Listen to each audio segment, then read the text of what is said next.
Assalamualaikum warahmatullahi wabarakatuh.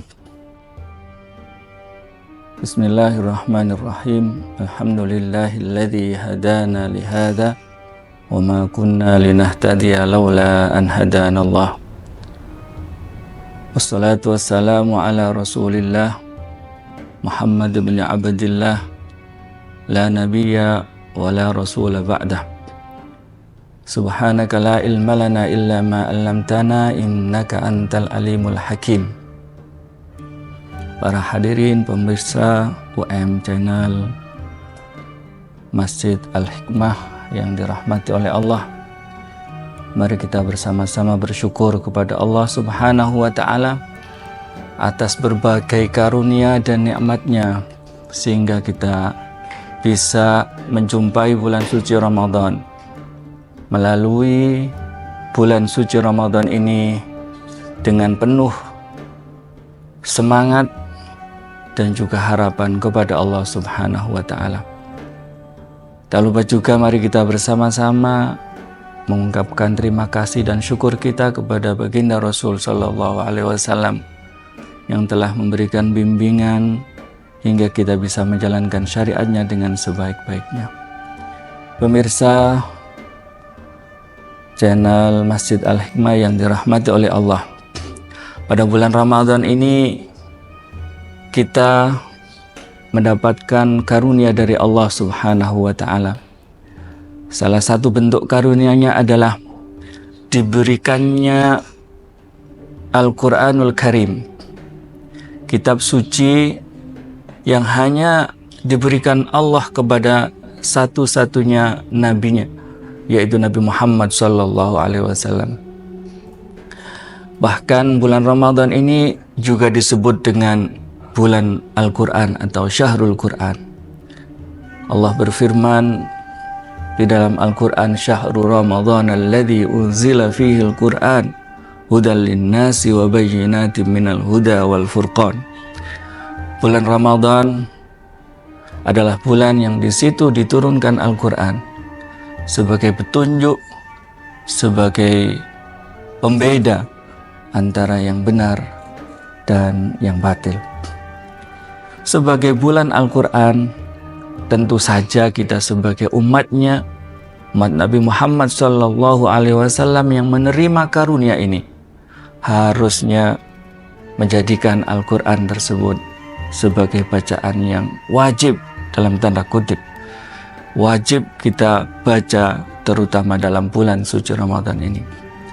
Oleh karena itu, izinkan saya menyampaikan bahwa ketika kita ingin menjadikan Al-Quran ini sebagai bacaan wajib, maka setidaknya ada 3 tahapan yang perlu kita lalui. Tahapan yang pertama biasa diistilahkan dengan istilah tilawah.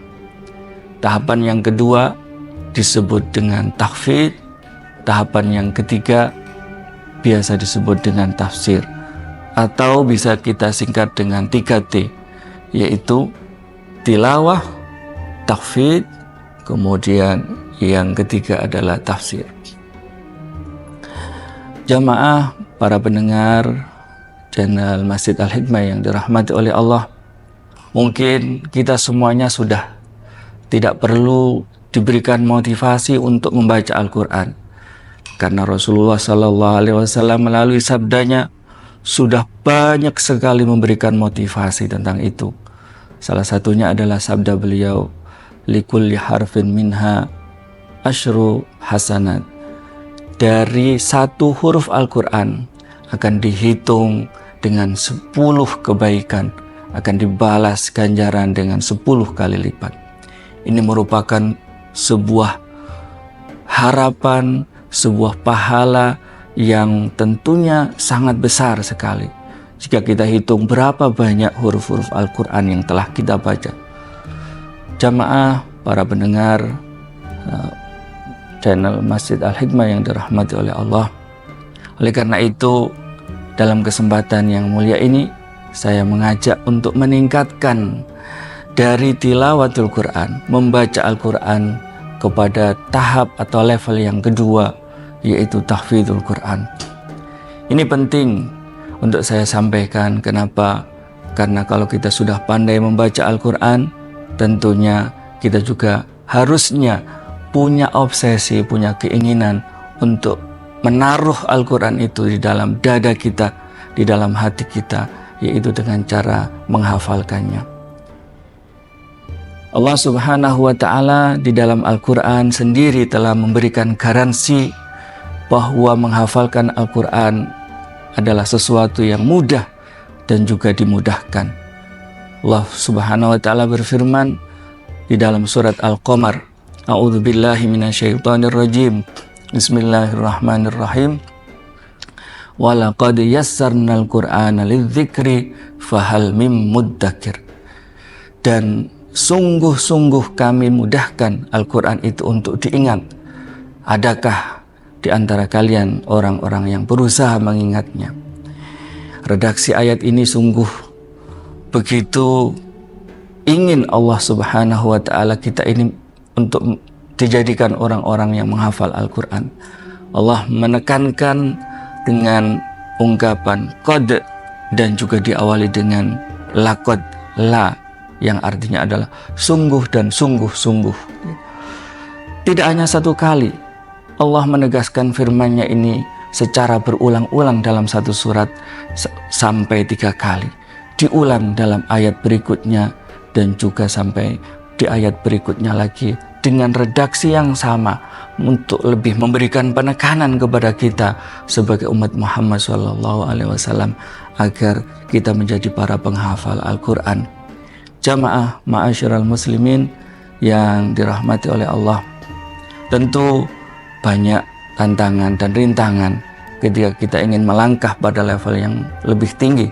Sebagaimana pepatah mengatakan, semakin tinggi seseorang maka akan semakin kuat angin yang menerpanya.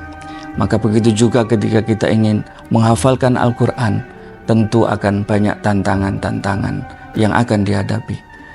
Beberapa kali saya Al-Fakir pernah mendengar curhatan dari beberapa orang terkait dengan usia yang sudah lanjut.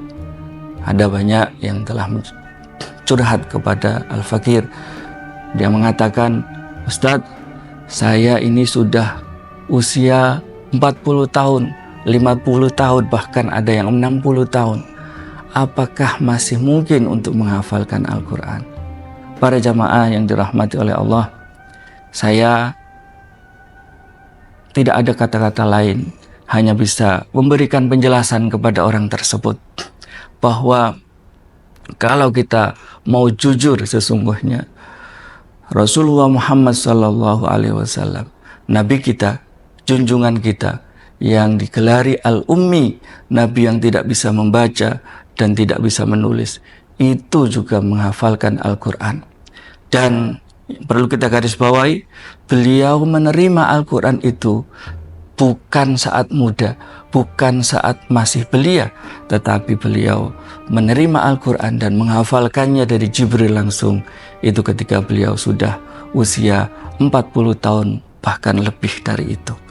Begitu juga kalau kita mengaca kepada sejarah para sahabat-sahabat Nabi Muhammad SAW, mereka adalah orang-orang yang sudah berusia, orang-orang yang sudah usianya lebih dari 40 tahun. Tetapi mereka tidak pernah mengeluhkan tentang masalah tersebut. Tidak pernah merasa bahwa usia mereka adalah merupakan tantangan untuk menghafalkan Al-Quran. Oleh karena itu, tidak ada kata lain, tidak ada kata telat untuk kemudian kita memulai menghafalkan Al-Quran. Mulai dari surat-surat pendek yang paling mudah kita hafalkan, dilanjutkan dengan surat-surat di awal Al-Quran. Jamaah hadirin pemirsa channel Masjid Al-Hikmah yang dirahmati oleh Allah. Memang masyarakat kebanyakan kemudian mempunyai persepsi bahwa kalau menghafal Al-Quran itu harus selesai 30 juz. Padahal ini tidak ada kewajiban. Yang harus kita canangkan, yang kita harus rencanakan di dalam diri kita adalah bagaimana kita secepatnya, terutama di bulan yang mulia ini, untuk segera merencanakan menghafalkan Al-Quran sedikit demi sedikit. Tidak harus selesai 30 juz, namun setidaknya kita punya program bahwa kita harus mengisi hati kita dengan kalam-kalam Allah.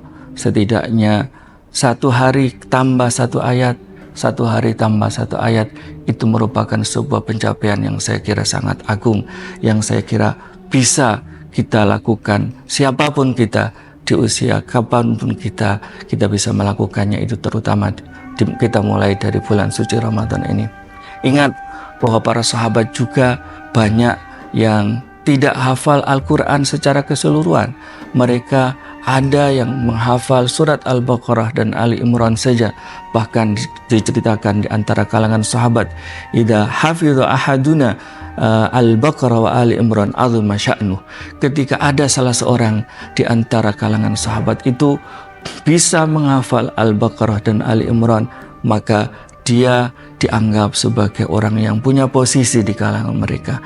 Artinya mereka tidak hafal semuanya, tetapi setidaknya hati mereka sudah terisi dengan kalam-kalam suci Allah, dengan firman-firman Allah yang kelak tentu saja bisa diharapkan memberikan syafaat di hari kiamat. Karena Nabi Muhammad SAW sendiri bersabda, Iqra'ul Quran fa innahu ya'ti yaumal qiyamati syafi'an li ashabi. Bacalah Al-Quran karena sesungguhnya ia akan datang sebagai pemberi syafaat di hari kiamat kepada mereka-mereka yang memilikinya. Saya ingin menggarisbawahi di sini, Rasulullah mengatakan li ashabihi, yang bisa jadi penafsirannya tidak hanya sekedar yang membacanya, tetapi yang memilikinya. Karena ashab itu adalah jamak dari kata sahib, yang artinya adalah orang yang memiliki. Dan bentuk yang paling realistis memiliki itu adalah dengan menghafalkannya, dengan meletakkannya di dalam hati kita, sehingga kita layak sebagai pemilik, disebut sebagai pemiliknya. Ma'asyiral hadirin jamaah yang dirahmati oleh Allah, demikian mudah-mudahan kita semuanya diberikan pertolongan oleh Allah untuk memulai menghafalkan Al-Quran. Tidak harus selesai, tetapi setidaknya kita mulai dari bulan suci Ramadan kali ini. Barakallahu li walakum fil Qur'anil azim. Wassalamualaikum warahmatullahi wabarakatuh.